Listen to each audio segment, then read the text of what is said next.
Welcome to the Built Different podcast, the podcast for tradies that are built different. I'm your host, Ryan. And I'm Simon. And today we're going to be talking about when you join the construction industry, it's not just a job, it's a career. Today we've got Bardie Somerville, aka Bards.builds from AMD Building. Welcome to the show, Bardie. Thanks for having me. I'm stoked to be here. Yeah, thanks.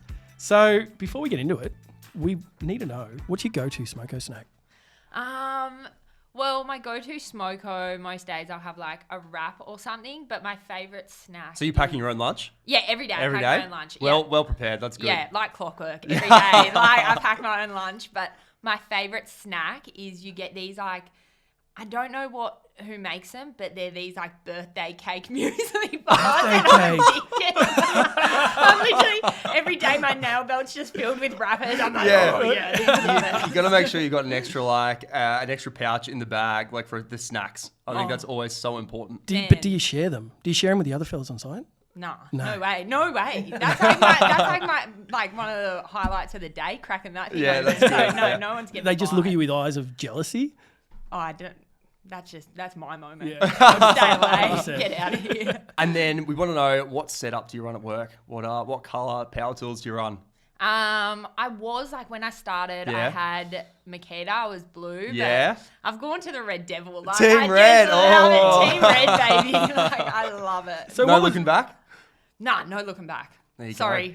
Sorry for Blueies watching. Yeah. I don't know. I changed over and I just like their stuff just suits me better and their range is just getting bigger. So I like it. So I it's the don't- range for you? I'd say it's a range for me. Yep. I'm Team Blue. I've always been Makita. Yeah. So, yeah. Your turn. I'll turn. Just right. Devil will get ya. Maybe if I ever become a Sparky, I might. But no, I think look, a lot of people I've worked with as chippies up in Queensland seem to run Makita. Seems to be pretty I don't know. Seems to be the thing up there. But The look, tides are turning. Tides are turning, there you go. I'm telling you, the tides are turning. Like, you've heard it here first. You've heard it here first. The tide's turning. So what was the first tool you purchased then? First tool I purchased, like that's not my nail belt, like power tool. Yeah, what was your first power tool? Just my drill set. Yeah. Like I remember buying it and like, one of the best days of my life. Like I just felt like that, like just that queen. I was like, I want it. Just like excited, charged my batteries up the night before, like rolling into work next day. Like, let's go, boys. Who's got the tech stuff, putting my name on Yeah, it? Like that's good. just Oh, how so good. good. Did you always know that you wanted to be a tradie? Nah, no way. I think because I actually moved to Sydney when I was 18 to go to uni and loving that. And I picked up labouring work with my dad just to make money. Yep. Hated bar work. And I did that for like 2 years and slowly like learnt more and more, fired off a nail gun. And I was like, sorry. That's the end of it. Yeah. That's uni, bye. Yep. Like, I'm doing my apprenticeship. Yeah, it's pretty good. Yeah. I have to say, nail guns over spreadsheets every day of the week. Oh. Until you get to the point where you have to manage both. And then... And like, yeah, it's dicey. So what are you working on at the moment? Well, at the moment, I'm working on, it's like the biggest house I've ever worked on. It's got like, I don't know, it's got like 22 bathrooms or something. Like this place is huge. I'm not Hey, joking. Must be nice. You're in residential, not commercial, right? Yeah, this is residential. So this is like someone's house. Wow. Yeah, that I installed this door the other day. Like actually I've done a couple, but this one like big sliding door, it's like 2 meters wide, hardwood, handmade. Is this what I think you just posted this on your I posted Instagram? this Yeah, one. I saw this the other and day. like the pressure when I was doing it, like trimming everything, I was like, Oh, yeah. but it's been cool. Like I always, in my apprenticeship, I did like ground up builds. And I've kind of moved into doing high end like carpentry at the moment, and it's been a really cool transition. Like doing the finishes, and it's stuff like this stuff I'll do once in a lifetime. Yeah. Like it's hectic. It's a whole new skill set, yeah? It's a whole new skill set, and I think like you get in this mind about like, oh, it's high end, it's this, but at the end of the day, it's all the same, and you just have to trust your knowledge and just go through those steps. Like it is a whole new skill set, but you just have to trust that you have the skills to do it. Yeah, you kind of Yeah. just have to back yourself in and figure it out. And it comes a point in time where you just have to take responsibility and give it a crack. Yeah, I 100%. I think like 90% of the job is just having a crack and I don't know. I was going to say something else.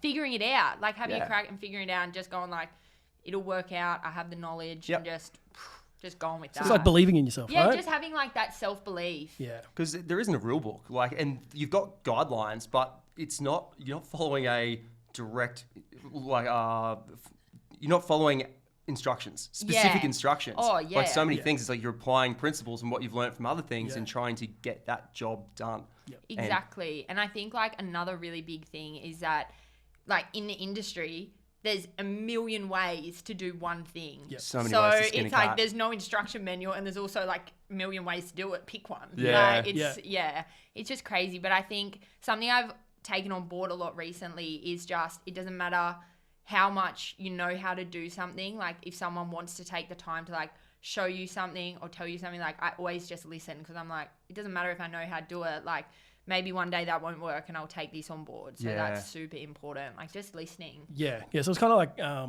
humble pie almost. Like you don't know everything. Yeah. You take a step back and you've got to, You you just got to always got to have that learning mindset. Yeah. And I think the best chippies do, like you talk to people who are 70 years old, this bloke I've been working with, I don't know if he's that old. Sorry. He doesn't listen to podcasts. But yeah, he was doing like these stairs. Like he just does really cool stuff and works on boats as well. And like he talked to me the other day and he said, every day I'm learning. Yeah. Like every day awesome. I'm learning. I make mistakes like constantly. And like just having those conversations is so important because I think like, you know, even I qualified recently and you know, you get in that mindset of like, oh, do I know enough? Like, do I need to know more? And having like someone who's been doing it for however long and say like, I'm always learning, you're like, sweet. It's really nice to hear that. It is, it's nice. It's reassuring, right? Yeah, it takes the pressure off. I was like, I call it sponge mode, where you have to you just have to soak in as much as you can. Yeah. And the more you can take in from different people and different ways of doing things, and you work with someone that, whoever's calling the shots on site, they'll be really particular about doing it one way. And it's like, they want you to do it that way. So yeah, you do that, but then you work out the bits and pieces that work for you. But if you can go around and take that in from so many different people, the skill set that you're going to have off the back of that is only going to benefit you when it comes down, when you're the one calling the shots down the track. Oh, exactly. And I think it just, like having that respect and respect for the people around you and knowing like, of course, there's kind of always that chain of order, but respecting people below you, respecting people above you and understanding that everyone has an opinion and knowing when the right time is to take those things on and when it's time to also be in your position. Does that make sense? Yeah, absolutely. Yeah. So you're pretty busy in what you have achieved because in terms of what you're doing, you're specific. Yeah. Be more specific. Well, what I want to get at is that Yeah. what you're doing is not just a 9 to 5 or a 6 till 3 or whatever. It's more of a career and it's a job. It's a career, not just a job for you. And there's so much more to this experience within the building industry. What's your mentality on this being a career for you as opposed to just turning up to work every day?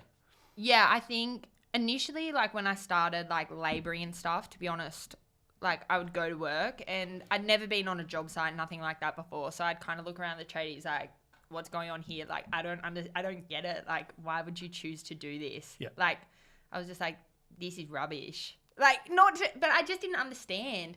And then slowly, as I learned more and more, I just found like this passion for it. And it doesn't mean I love it every day, but it gives me the drive to really want to cement a future in it for myself and go like, okay, I love doing this. How can I make this something that good. I can just keep building on? Like, what are my goals here? Like, how can I go big and then how can I make it happen? Yeah. Like, I just love it. And I think if you find something you love, go get it. Like, there's nothing that can stop you. And that's kind of my mentality and where I'm at. And I feel like, if something's just a job to you, what are you doing? Yeah. Like, go after the thing that is your career and put the passion into that. Like I don't see the point. Like life is so short, coming in and just living every day, like You know, I go to my job, I come home, and I understand that, you know, we all have responsibilities and stuff, but like we all have an opportunity to just get out there and get it, whatever that is. Yeah, 100%. I love that passion. It's so important, and it gives you direction and purpose with what you're doing.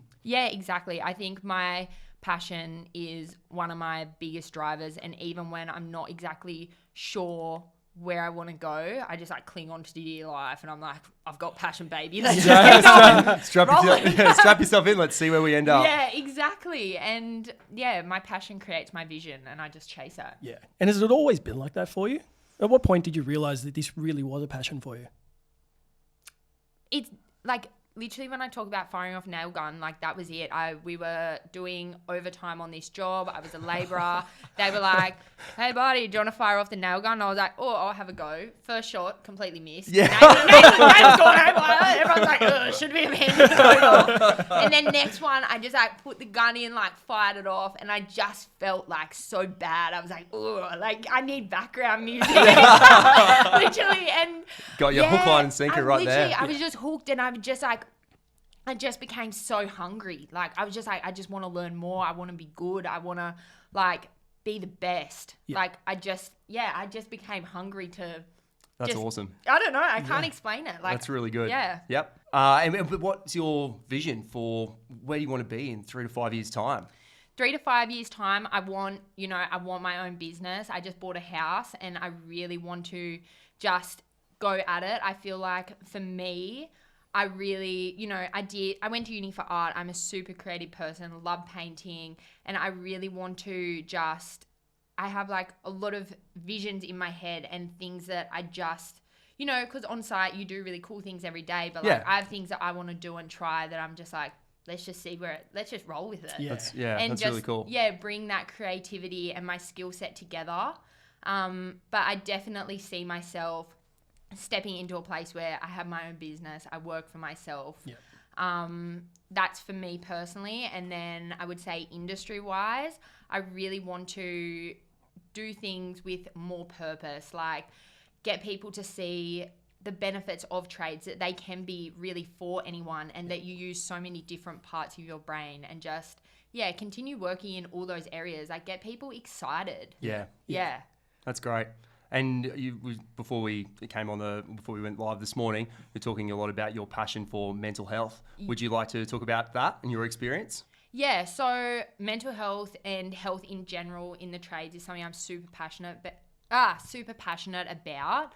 I've struggled a lot, like growing up and then in the industry, with depression and anxiety. Mm-hmm. And that's my personal experience, but I also see so many people every day that I work with, like people who I just freaking adore, who have showed me so much in the industry and personally, that just struggle, but they don't have the tools to get help. Mm-hmm. Yep. So that's something I really want to change. I try and talk about my experience just to open up that conversation and be someone who people can rely on. Mm-hmm. I have lots of guys come up to me at work that is like, and they wouldn't have the conversation with anyone else. Like, oh, I'm really struggling at the moment. Like, this is going on at home. And I'm like, it's all good. Like, are you receiving this help? Like, have you thought about doing this? Like, how are you sleeping? Mm-hmm. And yeah, so I was talking to you guys. I even recently started something up called The Shift. And that is really to start creating a community around mental health for tradies and just getting that network going. So it's really opening tradies up to things like yoga, mindfulness, breath work. That's so great. Yeah, it is. Yeah, and just, I think, being there to do it with them. Yeah, and being there to do it with them, because not many blokes or women are going to put their hand up and go like, I'm going to go to breathwork this weekend.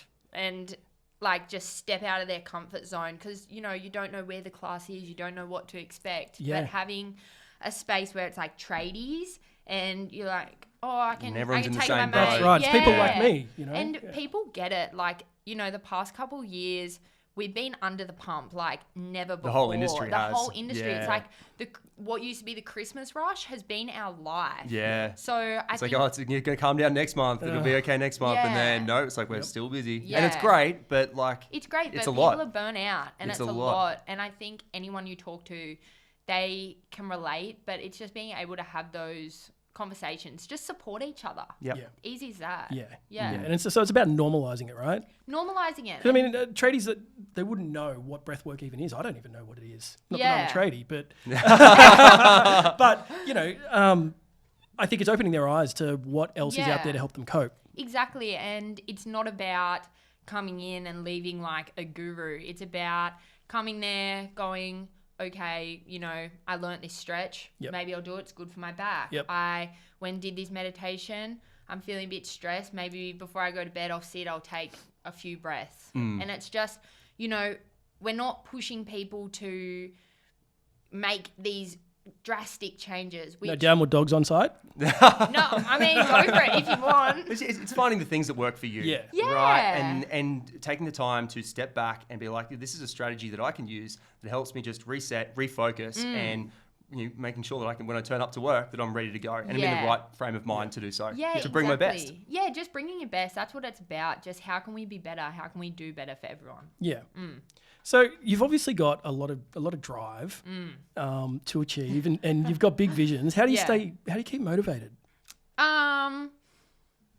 I don't always. Okay. Every day's different. You're not always getting it. You're not always, getting that bread. Yeah. Like it's hard, but it's just about consistency. And I have such strong faith, in myself. Yeah. And, I feel like I've climbed many mountains and I'm just like, here's another one. Let's go. Just keep going. And, I go through my ups, I go through my downs, and I'm accepting that's life. Yep. Yeah. And it's just, it's just knowing I can, and I trust that I can. And if I have a vision, some of the things I think are bloody out of this world, but I'm just like, I can. Yep. Yeah. You're capable of doing I'm it. capable of doing it. Believe in yourself, give it a crack. Exactly. And if you don't try, you're never going to find out. Yeah. Exactly. And I don't want to be someone who says, what if, or I had this opportunity, I didn't take it. Yeah. I want to have a go. If I fail, who cares? At least I tried. Yeah. What mentors have you had within the construction industry? Or is there anyone that's mentored you? Specific mentors, it's hard to say. I would say, initially, my dad, he got me into the industry, and that was really big for me. But I would say I've mostly worked with men, but every single man that I've worked with has shown me so much about the industry and so much about myself. And I feel like I'm so grateful. I owe them so much. The knowledge I have, I couldn't have without them. Yeah. And, I'm just, I'm so grateful. Yeah. Oh, that's great. So you mentioned that your dad got you into the industry. What did your mum think when you got into it? To be honest, so my family, they're all, I come from hardworking family up north, Lismore Way. My grandparents, beef farmers. And they were just get it. Yeah. Drop you in. How And they were just stoked. My auntie, I remember I spoke to her, and she was, we were talking on the phone, she goes, it had to happen eventually. One of us was going to strap a nail belt on. I was like, spot on. It was either that or jump on the tractor, right? Yeah. Oh, mate, my grandma's been on the tractor all week. Yeah. She's on the tractor, literally, probably as we're speaking. Yeah, I feel like I come from a long line of strong women. I grew up seeing my great-grandmother, on the chainsaw. We'd go around her place, she'd watch this, and So, to be honest, my family was stoked for me. Yeah, that's awesome. Yeah. That's awesome. So what do you think has been your proudest moment so far? My proudest moment so far. I feel like that's really hard. I feel like being proud is actually something I really used to struggle with. And instead of there being one really strong, proud moment, I'm trying to bring being proud into every day, whether that's showing up or whatever. A really proud moment I had just yesterday was I actually made a mistake at work, and I'm someone who can hold on to it and beat myself over it idiot. Yeah, look, everyone does that. But everyone does it. And I made the mistake, I fixed it, and I moved on. I just let it go. Yeah. And it felt so good. Yeah. And I was really proud of myself for that. I was like, that is big. Yep. So, yeah. Was there anything that you mentally had to do to let go of that? Or was it just a mindset thing? To be honest, I feel like it's a mindset thing. I think I've made so many mistakes that I'm just now like, Brush it off. the ball rolls on. Yep. That's great. That it's good. Yeah, when you do make those mistakes, you learn from them, do something different, and change your attitude and how you actually do it. Because that's where you learn. Yeah. Exactly, and that was the thing. I think I could see the value in what I had learned from the mistake. Like, people always say you make a mistake, you learn from it. And in the past, like, I have always learned something, but I don't think I was able to sit in the moment and be grateful for the learning experience. Whereas this time I went, you know what? I'm really grateful, not for the mistake, but that I learned from it. I took it on board and I can move on. Yeah. Yeah. That's great. What advice would you have for young, ambitious tradies out there?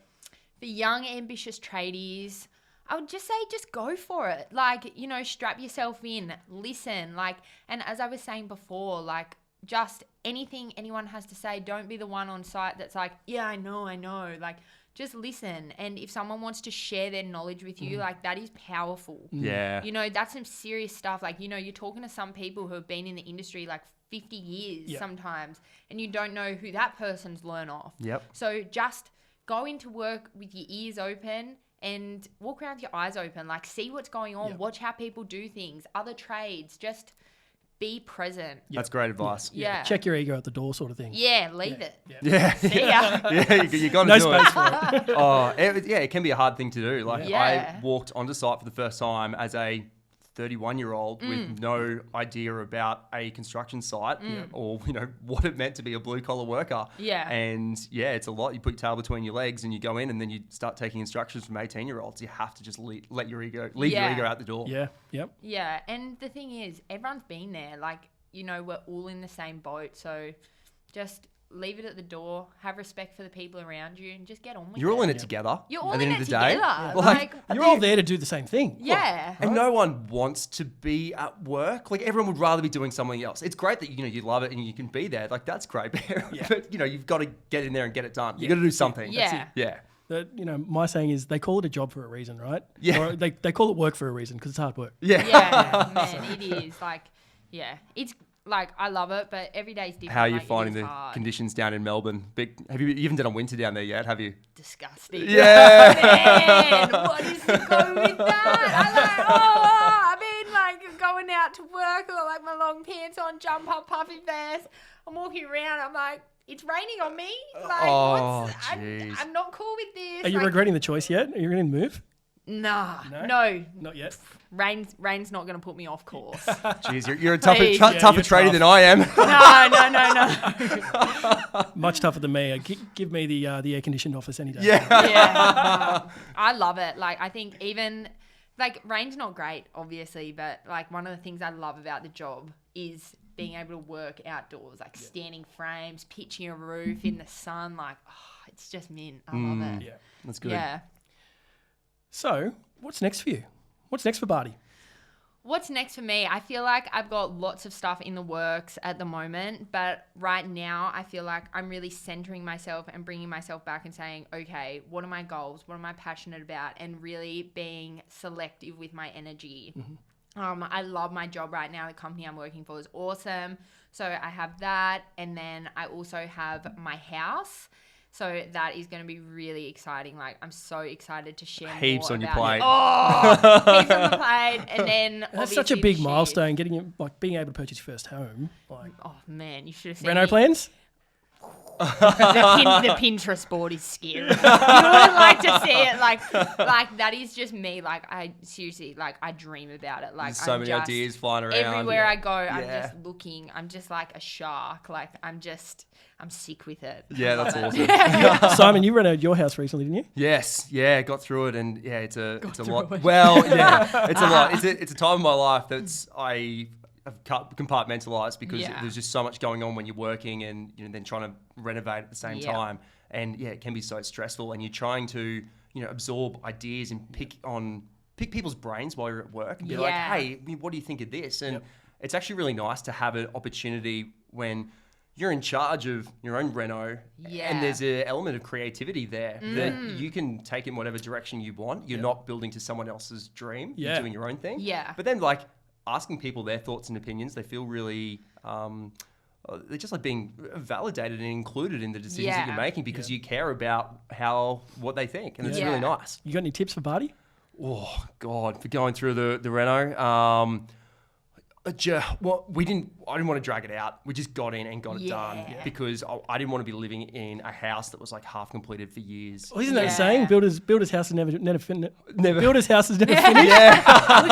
We got there. We punched it out in 6 months, and it was the best thing we did because we sacrificed a lot over a very short amount of time to get that done. But then to be able to sit back and relax and enjoy it, and then get back to like some sense of normality and be able to fill those other buckets up in our life. That was really good. So if you can just rip the Band-Aid off and get it done, because otherwise it just hangs over you. And it's nice to be able to move through and tick things off that list and just take it out of your mind and dump it like it's done. Like, don't have to worry about it again. But it's the light at the end of the tunnel, right? How's it feel having the renos finished? It's one of the most amazing feelings, knowing that, it's like, when you build something, you finish it. It's like, I built that, like I've completed that. Yes. But then when you're sitting in it yourself and it's all your own work and ideas and you see it come to fruition and you're like, almost taken back, like, wow, I'm really proud of what I accomplished. And, you build up a lot of resilience along the way, and you do things that you never expected. When you just give gyprocking a crack, plastering, tiling, like you find out skills that then you wouldn't have the chance to do. At the moment, I'm just doing framing, carpentry, but then it's like these other things that are going to help me on my career down the track. It's like I've learned these at the same time, and those principles can be applied to what I'm doing at work. So you're always in sponge mode. You would have learned so much like that. Would have just been so just important to your learning. Like, do you feel like you've just grown, like just exploded? Just with what I was coming into my second year of my apprenticeship at the time, and I'm just like the hardest thing was when you're doing the reno. Look, what's the rule for a molding around when different things are meeting into each other? Like, how does this actually connect to this, and where should I be putting this miter? And you just have to try it a couple of different times and see what works best, because you don't really know when you're matching mismatched things. Like, you just got to get in there. It's so crazy. I feel like once you because over time you don't realize how much you learn, and even just hearing you say that, then it just even just takes me back to that time, like when you're like you look at something, you're like, what is the finish of this? And then as you continue to grow, like the knowledge you get is just insane. You're like, okay, here's this, and I know that under this is this. When I set this out, there's this step. Like, it's so I think one of the best things we can do is just look back. Like, I think you looking back before your reno, you'd just be like, whoa. I had no idea what I was walking into. But going back to what you said before, it's really important to walk around with your ears open and your eyes open. Because that's when you can absorb that information and just see how different people are doing those things, and then take that and apply it for what works for you. And that's the difference. If you're leaning into your experience at work, then you can take so much more from it, because by leaning in, you're only investing in yourself. Exactly, yeah. I mean, at the end of the day, obviously we're all part of a team, but, and it does, your performance does affect everyone, but really your performance is affecting you. How much attention you pay is affecting you long term. So, choose your hard. Are you going to go with the hard, every day's slow, I'm bored, and continue that? Eventually it's going to be really hard, because you're going to finish your apprenticeship, you're going to have no clue. Or are you going to get stuck in and go, I'm just going to go in really good at this, have a crack. And eventually you'll look back and you'll go man, I'm so glad I really invested in myself. What would you say to anyone who is in a slump, who is kind of maybe negatively in that negative mindset? Someone who's in the negative mindset, I would say, it's hard. I would say, look at why you're in the negative mindset. What's bringing this on? Are there things happening at home? Is it, the environment you're in? Or take a look firstly at why. And if it's purely that you're kind of just, you want to go on your phone, you're not really present, just check yourself. Seriously, I think it's really important we check ourselves. We go, mate, what am I doing? Is this where I want to be? Because if I'm not showing up and I'm not having a go, I need to look at what else I want to be doing because I'm not helping myself. I'm not helping anyone else. Mm-hmm. But if you check yourself, you go, you know what? I do want to do this. Like, put your phone down and go, like, change your mindset. Like, work on changing your habits and your mindset. Like, and you'll just watch the world around you change. Yeah. Yeah. Yep. Do you have any advice for young tradies and apprentices that might be having to deal with some, antisocial behaviours from others on site? Mm-hmm. Do you have any tips for how to overcome that? Some antisocial behaviours? Yeah. What do you mean? That's a good question.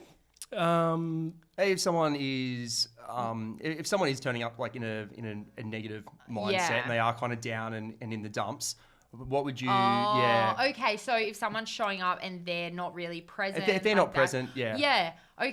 I think everyone, maybe not everyone, has kind of experienced this, and if it's it can be hard to gauge, like, is this someone you've worked with for a while or not? But definitely just opening up that question and choosing, like, really picking the right time to check in. Like, it's not when you're standing a frame or it's not in front of everyone at Smoko, but maybe just taking that time, like, you're packing up at the end of the day and just saying, like, hey, mate, I noticed that, you just kind of haven't really been present and, it's nothing about work, but I just want to check in and see if you're okay, and just create like that safe space for someone to have a chat. And it doesn't need to be like, mental health in your face, but just being like, hey, I'm here for you. And that conversation can be a real game changer for them. And just knowing that, like, you may not even be the closest person, their best friend, but like just knowing that someone else on site is there to just check in. Yep. Exactly. Yeah. And knowing that you're in that environment, because, you also don't know what pressures people have at home. Sometimes,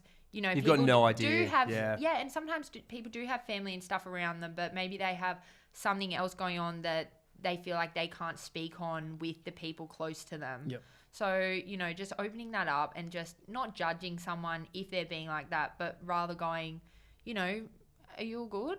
Like, it just had easy as that, like, you're good, you seem a bit off. Yep. That's all it has to be. And just letting them know that, you're there for them, right? Yeah, They're not alone. They're not alone. Yep. Another question we have. Yes. You're behind the microphone today.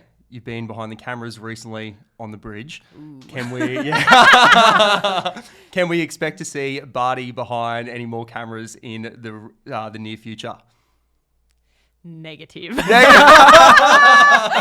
don't know. I feel like, the bridge was awesome. Like, when I went on it, I was kind of like, two minds. Like, will I, won't I, like, go on it?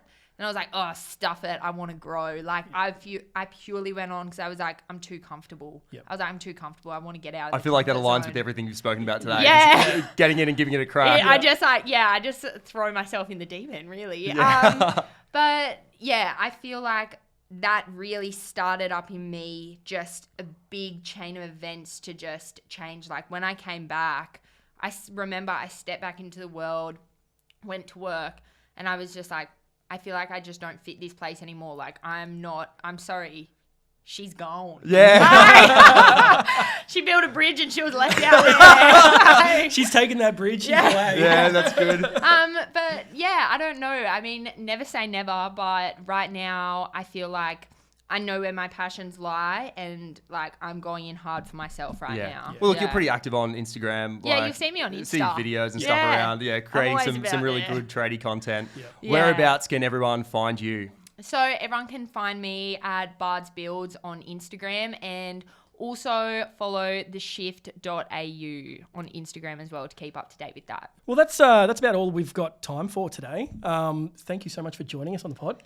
We really appreciate having you here. It's great to hear your story. Yeah, thank you so much. Absolutely. I've actually had the best time. Like, awesome. I just feel like I've been having a laugh with you. Yes. We've really enjoyed it. Really enjoyed it. So thank you. Thanks again. Thanks to everyone for listening. This has been another episode of the Built Different podcast. Check us out on our Instagram page at Built Different Australia. And we got any other pipes for me to plug? And give us that's it. That's about it. Follow us there, and we'll see you next time for another episode of Built Different.